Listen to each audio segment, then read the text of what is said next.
Merci, bonjour à toutes et à tous. Je suis très heureux d'être là dans ce contexte absolument magnifique pour parler de tout ça. Alors ça va être assez différent de ce que vient de présenter Alexandre. Ce que je vais essayer de vous présenter, c'est disons des parties d'un livre qui va sortir fin août qui s'appelle Exploiter les vivants, une écologie politique du travail, et qui essaye justement de remettre au centre la question du travail et des travailleurs dans la transition écologique.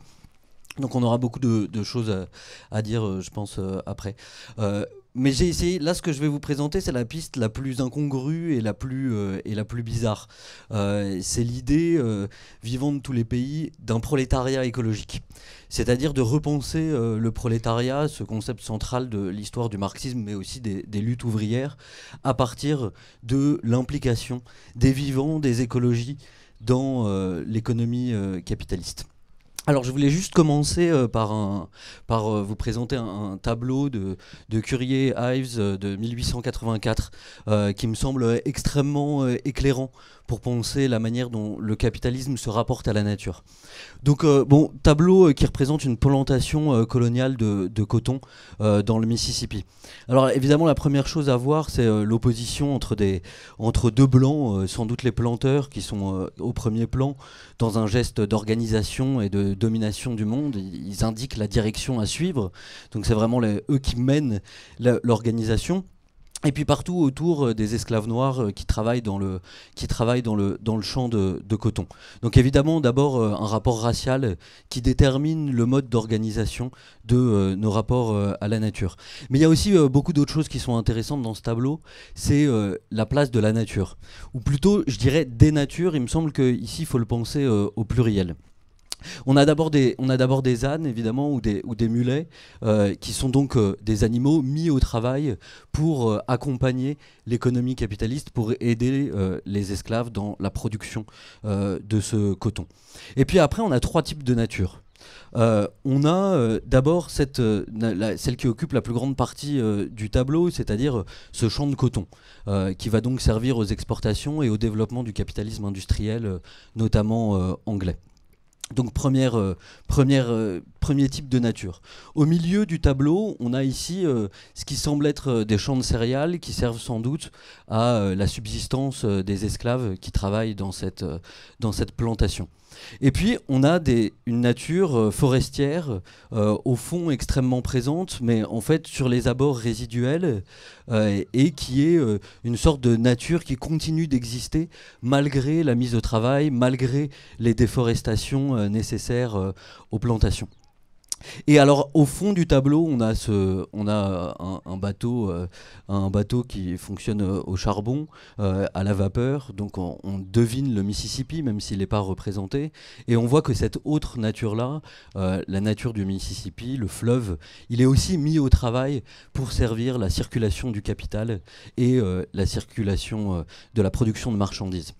Donc on a, si vous voulez, là deux types d'économies qui continuent d'exister ensemble, et ça c'est très important, une économie fossile qui fonctionne au charbon et une économie organique qui fonctionne à la force des êtres humains et des animaux et des plantes et des écosystèmes qui sont mis au travail. Et il me semble que ce tableau il est très intéressant, même si évidemment il n'est pas du tout critique, il est quasiment apologétique de l'économie de plantation. Il n'y a pas du tout de système de domination, il n'y a pas de contremaîtres qui sont représentés, on dirait que les esclaves travaillent tranquillement, sereinement dans ce champ sans aucune contrainte. Mais il est significatif du fait que un des traits distinctifs du capitalisme, c'est sa capacité à mettre toute la nature au travail, à engager non seulement les humains, à exploiter les humains, mais aussi à forcer la nature à travailler et à contraindre l'ensemble de la nature à travailler. Et donc aujourd'hui, si vous voulez, je voudrais poser une question un peu incongrue, voire un peu absurde, qui est si le capitalisme met toute la nature au travail, est-ce qu'on peut penser que ce qui est mis au travail, toutes ces entités naturelles qui vont de ces plantes et de ces animaux aux forêts et aux rivières, peuvent être intégrées à notre conception de ce qu'est le prolétariat ? c'est-à-dire de ceux qui sont exploités, de celles et ceux qui sont exploités par le capital. Alors évidemment, cette question, elle peut paraître un peu absurde. Les animaux, c'est pas des êtres vivants, les plantes, certainement pas, et les écosystèmes, c'est compliqué de le penser. Mais il me semble qu'il y a un triple intérêt, un triple enjeu à poser cette question. Alors, le triple enjeu pour penser cette question, donc ça c'était la question que je posais, est-ce que les entités non humaines qui sont enrôlées au service de la production pour le profit, sont des prolétaires comme les autres? Et alors le triple enjeu, c'est d'abord de comprendre la place qu'occupent véritablement les vivants dans l'économie capitaliste. Quelle est la place réservée aux autres qu'humains et aux entités naturelles dans le système capitaliste? Le deuxième enjeu, c'est à partir de là, repenser le capitalisme. Bon là, il y a Alexandre qui nous a envoyé des objets techniques volants. Mais c'est donc de repenser le capitalisme. Qu'est-ce que ça signifie si on pense plus simplement le capitalisme comme un système qui exploite les êtres humains et qui s'approprie la nature et qui détruit la nature, mais comme un système qui a la capacité d'augmenter la productivité de la nature jusqu'à l'épuiser, jusqu'à la détruire, jusqu'à en faire des ruines. Et enfin, la troisième hypothèse, qui là encore est sans doute l'hypothèse la plus farfelue, mais qui appelle à nos imaginaires, qui est de savoir comment est-ce qu'on peut repenser des stratégies de résistance à partir de cette mise au travail généralisée des vivants. Donc je commence ces trois enjeux, je vais les suivre successivement par la question des vivants qui sont mis au travail. On considère aujourd'hui que 40% des terres de la planète sont cultivées pour l'agriculture ou pour le pâturage. En fait, la grande partie des terres agricoles, c'est pas des terres immédiatement cultivées, c'est des prairies ou des pâturages permanents, mais c'est une très grande partie des terres irriguées. On considère aussi qu'il y a dans les abattages, dans les usines d'abattage et dans les usines d'élevage d'animaux, plus de 80 milliards d'animaux par an et qu'on utilise 250 milliards d'animaux aquatiques. Donc on peut dire que ça c'est la grande force du capitalisme, une des grandes forces du capitalisme, c'est de mettre toute la nature au travail, les plantes, les écosystèmes, les relations écologiques, et en fait de ne rien laisser, pardon, je mets mes notes aussi en même temps, de ne rien laisser hors de la productivité. Alors juste un exemple qui concerne une autre manière de penser cette mise au travail, pas simplement la mise au travail immédiate des animaux ou des écosystèmes, mais l'intégration des écosystèmes à l'économie capitaliste, par exemple par un ensemble de déchets. Quand un agriculteur ou une agricultrice, par exemple, épand des déjections animales qui vont être riches en nitrates et qui vont polluer des écosystèmes, qui vont polluer par exemple des rivières, en fait on peut, ça c'est un exemple de Léna Ballot et Antoine Chopeau dans un livre qui s'appelle Nous ne sommes pas seuls, politique des soulèvements terrestres, on peut considérer qu'ils n'ont pas simplement émis des pollutions, émis des externalités négatives, mais ils ont aussi intériorisé les écosystèmes à l'économie capitaliste, puisque c'est les écosystèmes qui vont avoir la charge de recycler ces pollutions, de recycler ces déchets.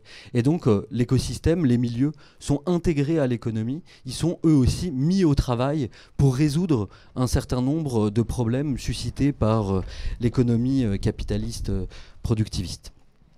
Donc voilà, c'est l'idée que en fait, le capital sait utiliser les relations écologiques et les savoirs sur les relations écologiques. C'est pas simplement un système de destruction, d'appropriation brutale, mais c'est aussi un système qui comprend le type de relations qui vont permettre d'augmenter la productivité naturelle. Et alors à cet égard, on peut dire que les vivants, les écologies, pour le capital, ça peut être deux choses. Ou bien il arrive à les mettre au travail, à les exploiter, et alors ils ont une valeur. Une valeur certes toute relative, mais néanmoins ils ont une valeur. Ou bien le capital ne parvient pas à les mettre au travail, ou n'a pas d'intérêt à les mettre au travail, et alors il considère que ce sont des êtres qui n'ont absolument aucune valeur, aucun intérêt économique, et qui peuvent donc être détruits sans aucune difficulté. On peut prendre l'exemple des vaches laitières, par exemple, dans l'élevage industriel intensif. Elles sont bourrées d'hormones, elles sont stimulées en permanence, elles subissent des inséminations artificielles pour avoir le moins de rapports possible avec des congénères, leurs veaux leur sont enlevés, et dès qu'elles ont, au bout de 5 ans en général, plus de capacités productives ou des capacités productives qui déclinent, eh bien, elles sont envoyées dans des abattoirs pour faire de la très mauvaise viande. Donc on voit que soit la nature est productive, soit elle peut être détruite ou délaissée. Alors néanmoins, on peut... Ah, voilà, si je vous montre pas les magnifiques schémas que je fais aussi. Donc voilà, soit le vivant et les écologies, c'est des forces productives appropriables par le capital, ou bien c'est ce que je propose d'appeler une surpopulation écologique relative, surpopulation qui n'a d'intérêt que dans la mesure où elle pourra devenir productive et être intégrée au circuit de la valorisation capitaliste. Alors, il y a néanmoins deux chercheuses intéressantes qui ont montré, Jocelyne Porcher et Tiffen Schmidt, dans un article qui s'appelle Les vaches collaborent-elles au travail, que dans des élevages qui ne sont pas complètement industrialisés, dans des élevages qui ne sont pas complètement mécanisés, les vaches, elles doivent s'arranger entre elles pour faire un certain nombre de choses. Elles doivent, par exemple, dans l'élevage sur lequel elles ont travaillé, s'arranger entre elles pour savoir lesquelles vont aller à la machine de traite, dans quel ordre. Et elles ont des marges d'autonomie, des marges de manœuvre. Et dans l'analyse de Porcher et Schmidt, ce qui est intéressant, c'est qu'elle montre qu'il y a des vaches qui sont systématiquement récalcitrantes. Il y a des vaches qui systématiquement cherchent à bloquer l'appareil de traite. Elles l'ont vu assez bien dans le fait que quand l'éleveur n'est pas dans l'étable, il y a quelques vaches qui vont bloquer la machine.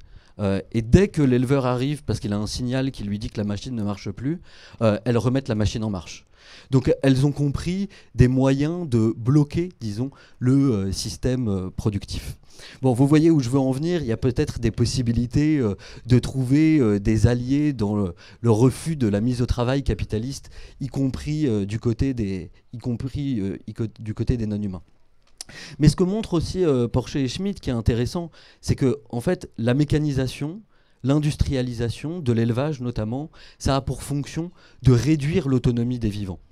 Ce qui fait que ces vivants peuvent résister ou en tout cas perturber un peu le fonctionnement de la production capitaliste, c'est qu'ils ont une part d'autonomie. Et donc les machines, elles ont pour fonction, disent Porcher et Schmidt, d'empêcher les vaches de travailler, les réduire à de pures forces de travail, à de purs objets de travail sur lesquels les machines vont fonctionner pour les réduire à de pures forces productives. Alors, à partir de là, qu'est-ce que tout ça nous apprend de l'écologie du capital, de la manière dont le capital entre en relation avec la nature. Ça va être mon deuxième point donc, sur le type de relation à la nature développée par le capital. Alors en général, quand on pense le rapport du capitalisme à la nature, ce schéma est très simpliste, voilà, je l'assumerai pas forcément, tout à fait et totalement, mais c'est pas grave. On pense les rapports capital-nature selon 3 modalités. On considère que le capitalisme s'approprie la nature, bon voilà, il s'approprie des ressources.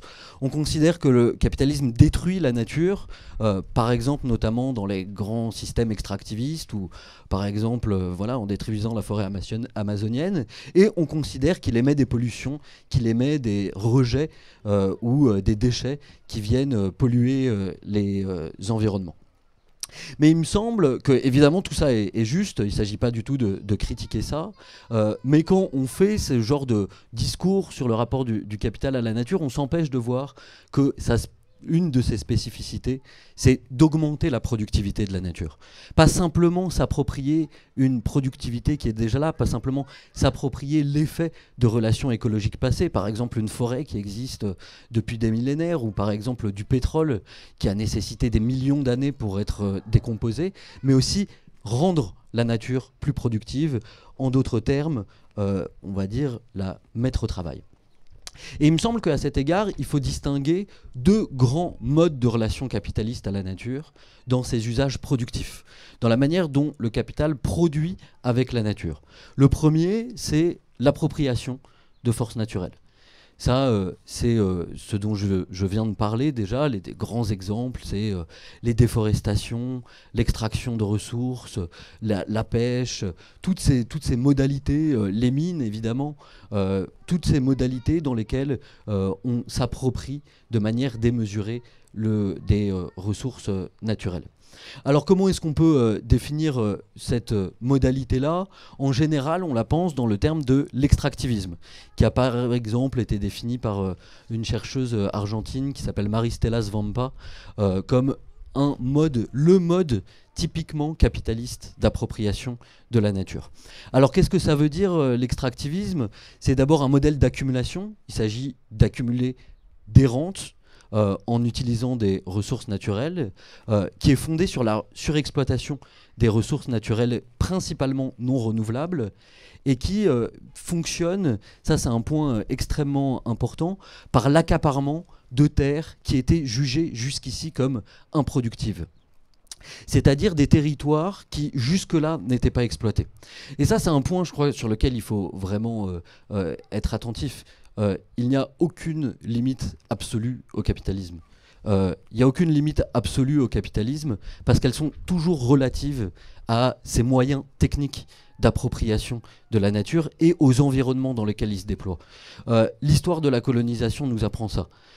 À Madère, on considère que c'est une des premières îles sur lesquelles il y a des grandes exploitations de canne à sucre qui vont être mises en place. On a rasé les forêts et une fois que toutes les ressources naturelles de Madère ont été détruites, les capitalistes sont partis ailleurs, aux Caraïbes, jusqu'en Indonésie au 19e siècle. Ça, c'est un chercheur qui s'appelle Jason Moore qui parle de frontières marchandises à cet égard. Et les frontières marchandises, qu'est-ce que c'est? C'est le fait que quand le capital a rencontré une frontière, par exemple parce qu'un écosystème est complètement détruit, il va trouver une autre frontière. Et a priori, il n'y a pas de limite à cette expansion jusqu'à peut-être un effondrement du capitalisme, mais auquel je ne crois pas beaucoup. Donc voilà, cette idée que le capital ne connaît pas d'autres limites que des limites relatives à ses capacités techniques d'appropriation et aussi à l'état provisoire de certains écosystèmes à certains moments donnés. Et dans l'extractivisme, la nature, elle est vue comme un stock de ressources inertes. Donc il y a une transformation de la nature en stock. Et ça, tout le monde l'a dit, tous les critiques, disons, contemporaines de nos représentations modernes de la nature insistent sur le fait que la modernité a transformé la nature en un ensemble d'objets inertes. C'est vrai, pour une part, mais je crois que c'est aussi faux. C'est faux au sens où les bourgeoisies capitalistes n'ont jamais seulement vu la nature comme un ensemble d'objets inertes. Ils ont toujours vu, c'est des textes de Say, donc par exemple un des grands économistes bourgeois du début du 19e siècle, il écrit un texte qui s'appelle La productivité de la nature. C'est un texte intégralement consacré au travail de la nature. Donc les grands théoriciens du capitalisme, dès le début, ils savent que la nature produit, elle est capable de produire, elle a des formes d'agentivité productive que les capitalistes vont devoir essayer d'exploiter. Et c'est pour ça que je pense que le deuxième grand modèle, type de rapport du capital, deuxième grand modèle productif du capital à la nature, c'est le fait de mettre la nature au travail.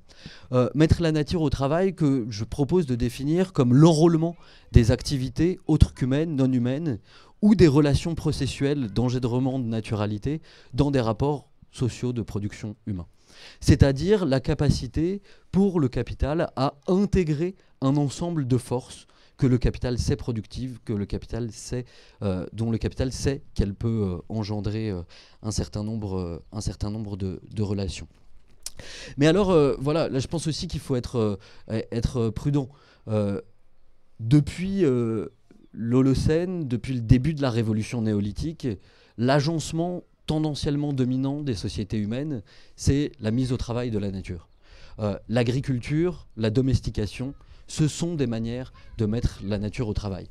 Et je ne crois pas que la crise écologique trouve sa racine dans le néolithique, dans une histoire plurimillénaire, comme on l'entend beaucoup dans certains courants de l'écologie, qui voudraient du coup abandonner ce type de rapport à la nature.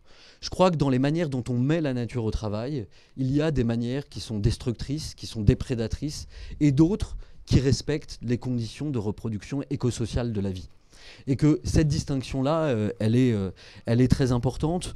Je prends ici un exemple rapidement d'un des premiers textes de Philippe Descola.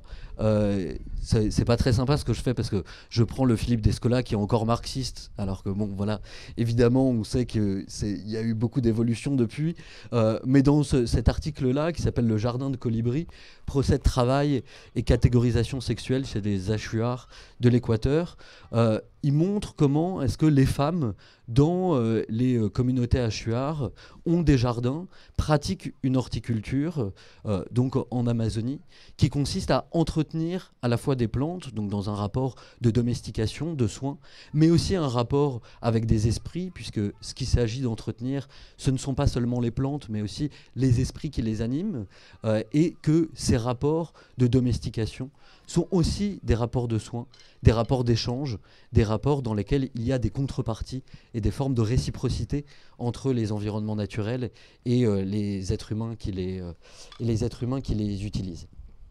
Donc si vous voulez, de même que l'appropriation de la nature n'est pas nécessairement destructrice, la mise au travail de la nature non plus n'est pas nécessairement destructrice, et il y a véritablement que dans le capitalisme et à partir de l'universalisation du régime colonial de plantation que cette idée que toute la nature doit être mise au travail jusqu'à son épuisement, qui devient un régime véritablement dominant de nos rapports à la nature. Ce que Anna Tsing, donc l'anthropologue Anna Tsing, que vous connaissez peut-être, appelle des natures anthropocéniques, c'est-à-dire des natures qui ont été entièrement détruites. Pas entièrement, mais néanmoins profondément. Et Anna Tsing, notamment dans un texte qui s'appelle Prolifération, qui est un très beau texte, elle distingue la nature holocénique de la nature anthropocénique. Donc l'Holocène, c'est disons la période géologique des 10 000 dernières années, 11 000 dernières années, où il y a eu un climat relativement stable et dans lesquels les sociétés, la plupart des civilisations humaines, se sont développées dans un cadre climatique et écosystémique relativement stable, avec des systèmes sociaux qui assuraient la reproduction de la biodiversité et d'une certaine richesse des écosystèmes. Les natures anthropocéniques, c'est des relations sociales qui tendent au contraire à appauvrir les milieux par la simplification et la réplication à l'identique des mêmes espèces. Donc une standardisation, ça me trouble, la standardisation des milieux.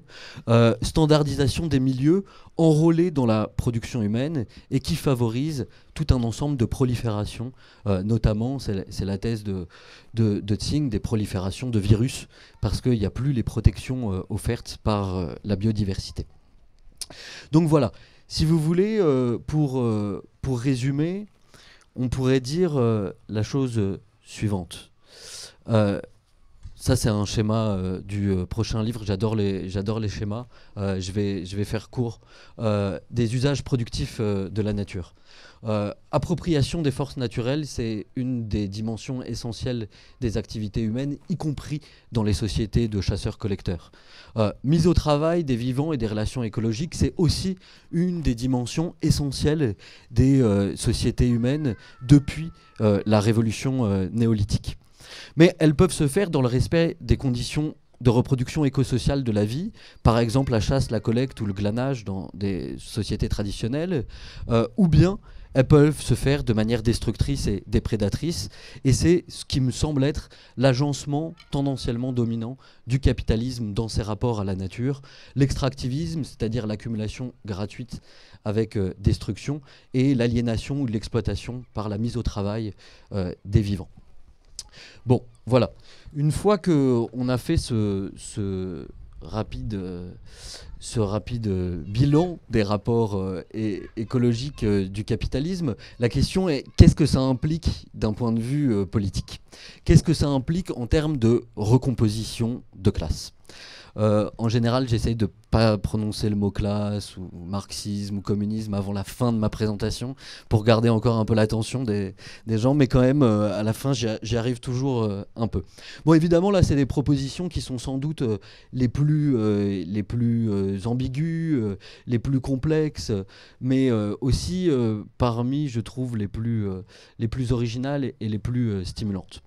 Bon, évidemment, dans le titre de ma présentation, Vivant de tous les pays, vous aviez reconnu le dernier mot du manifeste communiste de Marx et Engels, donc texte de 1848, prolétaires de tous les pays, unissez-vous. Alors, juste avant d'essayer d'étendre la catégorie de prolétariat aux entités non humaines, aux vivants, essayons de savoir ce que c'est que le prolétaire. Qu'est-ce que c'est qu'un prolétaire pour Marx et Engels? C'est d'abord, évidemment, le membre d'une classe exploitée par une autre classe. Membre d'une classe exploitée, ça veut dire quoi? Ça veut dire celui qui ne possède pas les moyens de production. C'est-à-dire l'ensemble de celles et ceux qui ne possèdent pas les moyens techniques de s'approprier ou d'être en relation avec la nature. Et parce qu'ils ne possèdent pas ces moyens techniques de s'approprier la nature, parce que c'est les capitalistes qui les possèdent, eh bien ils ne possèdent pas non plus les fruits du travail, ce qu'ils ont produit. Et l'exploitation, c'est ça, c'est le fait qu'une partie seulement de ce que vous avez produit vous est rétribué, par exemple par l'intermédiaire d'un salaire, mais que tout ce que vous avez produit, toute la valeur que vous avez produite, ne vous est pas rétribuée. Ça, c'est la première grande définition du prolétariat. Mais il me semble qu'on peut avoir une autre définition qui est aussi d'inspiration marxiste, mais un peu différente.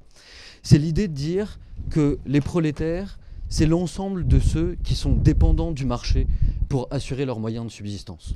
C'est l'ensemble de ceux qui, n'ayant pas accès à leurs moyens de subsistance, par exemple à la terre, dépendent du marché pour subvenir à leurs besoins. Ils dépendent du marché capitaliste. Et cette dépendance, elle est double. La dépendance, d'abord, c'est la dépendance à l'égard du marché du travail.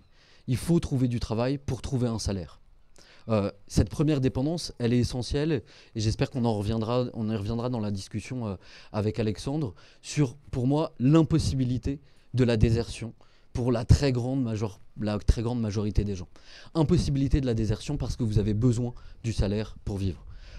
Et qu'il y a des désertions minimales sans doute possibles à certains niveaux de l'échelle sociale, mais que pour beaucoup de gens, la désertion, elle est juste impossible.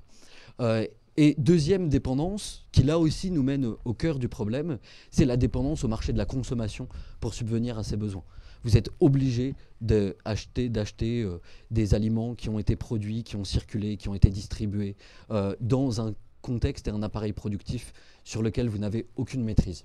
Donc le prolétariat pourrait être défini par cette double dépendance, dépendance au marché du travail, dépendance au marché de la consommation.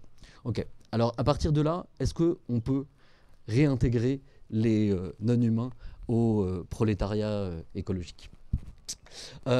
C'est une proposition qui a notamment été portée par Léna Balot dans un article qui s'appelle Des alliances pour recomposer une politique dans et contre l'écologie du capital, où elle propose le concept de composition écologique de classe. Je t'interromps, mais pour rappeler que Léna Balot était intervenue dans l'édition précédente, hein, pour la vidéo en ligne. Voilà, on essaye de truster toutes les éditions. Non,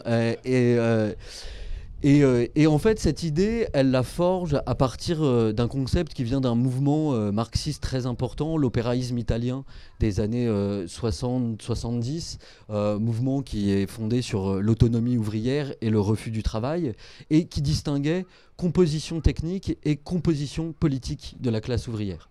La composition technique, c'est l'ensemble de celles et ceux qui sont exploités dans des rapports de production. C'est l'organisation matérielle et technique de la production qui fait que certains travailleurs sont pris dans des rapports de travail aliénés. La composition politique, ça désigne la subjectivité ouvrière, le type de rapport au travail qu'ont les ouvriers. Type de rapport au travail qui passe notamment par l'insubordination, par la révolte, par la résistance. Insubordination, révolte, résistance, qui peuvent être des micro-résistances, des micro-organisations de lutte, mais qui néanmoins, sur la base desquelles on va pouvoir fonder des organisations révolutionnaires. Et donc l'idée de Léna Balot, c'est que à partir de cette distinction, on peut penser la place des entités naturelles et des êtres vivants dans le prolétariat. D'un point de vue technique, du point de vue de la composition technique du prolétariat, il y a tout un ensemble d'êtres naturels qui font partie des êtres exploités, qui sont dépendants d'un marché du travail et d'un marché de la consommation pour vivre. C'est le cas de tous les animaux d'élevage. Leur vie dépend d'un ensemble d'entreprises biotechnologiques, d'un marché de la distribution de graines, de quantités astronomiques de champs, etc. Et d'un point de vue politique, en revanche, il faut identifier des subjectivités qui évidemment sont foncièrement différentes. La différence principale étant celle de la langue, celle du langage, celle de la capacité à parler et à s'organiser. Mais néanmoins, on peut, à partir de cette idée que beaucoup d'êtres vivants, beaucoup d'écologies font partie du prolétariat, essayer de repenser des alliances tactiques et stratégiques. Parmi ces alliances tactiques et stratégiques, on pourrait prendre beaucoup d'exemples, mais je vais revenir simplement sur un seul. Ça fait trop longtemps que je parle ou pas? Non, c'est bon. J'en ai pas pour très longtemps encore. C'est le cas de l'amarante. L'amarante, c'est une plante extrêmement répandue au Mexique et en Amérique latine, qui est une plante très ancienne, qui a des qualités nutritives très importantes et qui est aussi une plante très importante dans beaucoup de rituels. Monsanto, en Argentine, avait tenté de mettre en place la plus grande ferme d'OGM, de maïs transgénique. Le Mont 810, qui est le maïs transgénique de Monsanto. Une ferme de 50 000 hectares, donc la plus grande ferme au monde. La caractéristique de ce maïs transgénique, c'est qu'il ne peut fonctionner qu'avec l'herbicide Roundup de Monsanto. Il est résistant au Roundup, mais sans Roundup, en fait, il se fait bouffer par toutes les autres plantes. Donc vous créez des énormes champs avec du maïs, une seule espèce évidemment, puisque l'agriculture du capitalisme c'est toujours de la monoculture, et vous éradiquez toutes les autres espèces avec du Roundup, avec cet herbicide. Et l'amarante, qui était donc une des plantes visées par cet herbicide, elle a subi des mutations génétiques, une série de mutations génétiques qui fait que certaines espèces d'amarante, certaines variétés sont devenues sauvages, sont devenues résistantes au Roundup. Et donc il y a des comités de paysans et de femmes en Argentine qui se sont servis de cette caractéristique de l'amarante résistante au Roundup pour fabriquer des bombes à graines et les balancer dans les champs de maïs de Monsanto, champs qui ont été pollués par ces amarantes. Je dis pollués exprès, parce que là c'est une pollution qu'on pourrait dire positive de notre point de vue, négative du point de vue de l'écologie du capital, qui fait que ça a contaminé un ensemble de champs qui n'étaient plus utilisables. Donc en fait, l'idée qu'on peut être, si on redevient attentif à la puissance d'engendrement, à la puissance de certains êtres naturels, on peut recomposer des alliances, mais au-delà des alliances, on peut recomposer un monde dans lequel nos relations sociales sont toujours inscrites dans des relations écologiques, dans des relations qui partagent des espaces, des territoires, des écosystèmes avec un autre ensemble d'êtres vivants. Juste avant de conclure, je quitte les amarantes et j'en viens à un passage très, très bref d'un auteur qui a travaillé sur les rapports aux États-Unis, sur la manière aux États-Unis dont les bourgeoisies des villes ont voulu éradiquer les ports des endroits notamment à Chicago, des endroits où ils vivaient, c'est-à-dire en fait dans les villes avec les populations ouvrières. Et sur le fait qu'il y avait une assimilation permanente de la bourgeoisie entre prolétaires, ouvriers et porcs. Évidemment, assimilation morale, mais en fait qui était plus qu'une assimilation morale. Donc Mark Niucleus écrit « Il n'est pas excessif d'affirmer que les porcs faisaient partie intégrante de la classe ouvrière. C'est la raison pour laquelle le porc se retrouve au cœur du conflit de classe. La proximité du port et du travailleur renforce la classe dominante dans l'idée qu'il est impossible de distinguer entre les honnêtes travailleurs et les classes dangereuses. Et l'explication, elle vient là, elle est intéressante. C'est pour la classe dominante, le cochon citadin pose problème pour toutes sortes de raisons. Il offre aux travailleurs la possibilité d'une forme de subsistance extérieure au salariat, c'est-à-dire donc extérieure au marché, une forme d'autonomie par rapport au marché. Il est un indicateur d'insalubrité, il conduit à une baisse d'hygiène et il symbolise le manque de civilisation et génère une propension à commettre des crimes contre la propriété. Pourquoi à commettre des crimes contre la propriété? Parce que les porcs qui sont en liberté dans les villes, évidemment, ils ne respectent pas les espaces délimités par les frontières de la propriété. Donc si vous voulez, c'est l'idée qu'en réalité, parmi les êtres exploités, et aussi parmi les êtres qui ont sans doute des capacités de résistance au capitalisme, évidemment pas les mêmes que les nôtres, mais il y a tout un ensemble d'êtres naturels et qu'il s'agit aussi de réinventer et de recomposer des relations avec tous ces êtres-là. Alors voilà, il s'agit évidemment d'une question tactique des alliances, mais je ne suis pas non plus très optimiste sur le fait que simplement recomposer des alliances avec des amarantes ou des tritons, par exemple à la ZAD de Notre-Dame-des-Landes, nous permettrait à soi seul de renverser le capitalisme. Mais néanmoins, l'exemple de Notre-Dame-des-Landes, c'est aussi un exemple intéressant parce que la figure du triton, donc qui était une espèce protégée, qui a été beaucoup utilisée à Notre-Dame-des-Landes pour s'opposer au projet d'aéroport, c'est bien le signe qu'en défendant la capacité de certains vivants à vivre dans des territoires qui sont menacés par la logique du capital, on défend à la fois leur intérêt, leur capacité à exister, leur possibilité de persévérer dans l'être, et en même temps nos intérêts à nous. Et il s'agit donc de réinventer, si vous voulez, des imaginaires de résistance dans lesquels les travailleurs sont inscrits dans le tissu de la vie. Voilà.